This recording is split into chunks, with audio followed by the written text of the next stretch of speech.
Guys আসসালামু আলাইকুম, new another blog. এখন আছি নড়াইল সিভিল সার্জেন্ট অফিসের সামনে। এর থেকে আমি যাব ঝিনেদার উদ্দেশ্যে। ঝিনেদায় যে আপনাদের ফুল ভিডিওটা দেখাবো। ভিডিওটা ভালো লাগলে লাইক, কমেন্ট, শেয়ার এবং সাবস্ক্রাইব করতে ভুলবেন না। এটি হচ্ছে নড়াইল সিভিল সার্জেন্ট অফিসের ভিতরের ফুলের বাগান। এইটি সামনে এটা, আর এটা হলো Narail civil sergeant office. Guys এখন নতুন টার্মিনাল থেকে নড়াইল থেকে ঝিনেদার উদ্দেশ্যে রওনা হলাম। ফার্স্টে ইজি বাইকে উঠছি। এখন এটি হচ্ছে নড়াইল রূপগঞ্জ মোড়ের উপরে ভিডিও। গাইজ যশোর মনিহাট থেকে রওনা দিয়েছি পালবাড়ির উদ্দেশ্যে ইজি বাইকে করে। সামনে মনিহার হল, বড় হল, বাংলাদেশের সবথেকে বড় হল হচ্ছে মনিহার হল। মনিহার হলের সামনে দিয়ে আমরা ঝিনেদার উদ্দেশ্যে।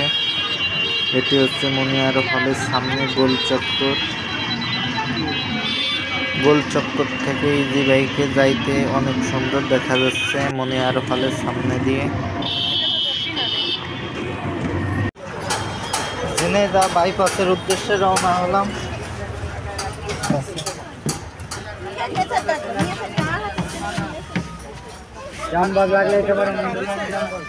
ঝিনেদা বিআরটি অফিসের সামনে চলে আসছি। ঝিনেদা অফিসের সামনে মেন গেটে। এটি হচ্ছে ঝিনেদা বিআরটি অফিসের রোড সিগন্যাল। এটা রোড সিগন্যালের যত চিহ্ন আছে সবগুলো দেওয়া আছে এইটাতে। এই অফিসে সাইনবোর্ডে আছে দালাল মুক্ত, দুর্নীতি মুক্ত অফিস। ঝিনেদা বিআরটি অফিসের দোতলায় উপরে আছি এখন। এখান থেকে একটি ডোপ টেস্টে সিগনেচার নেওয়া লাগবে 222 নম্বর রুম থেকে।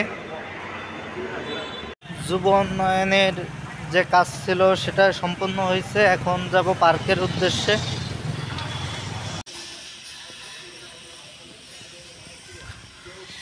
চলে আসছি ঝিনেদা যুব উন্নয়ন অফিসের সামনে দিয়ে এখন চলে যাচ্ছি সামনের অফিসে। আমার কাজ হলো সামনের অফিসে। এটি হচ্ছে ঝিনেদা যুব উন্নয়ন অফিসের ভিতরের মসজিদ। গাইজ চলে আসছি আবার যশোরে। আপনাদের কাছে কোন পার্টটি ভালো লেগেছে অবশ্যই কমেন্ট করে জানাবেন। আর ভিডিওটা ভালো লাগলে লাইক, কমেন্ট, শেয়ার এবং সাবস্ক্রাইব করতে ভুলবেন না।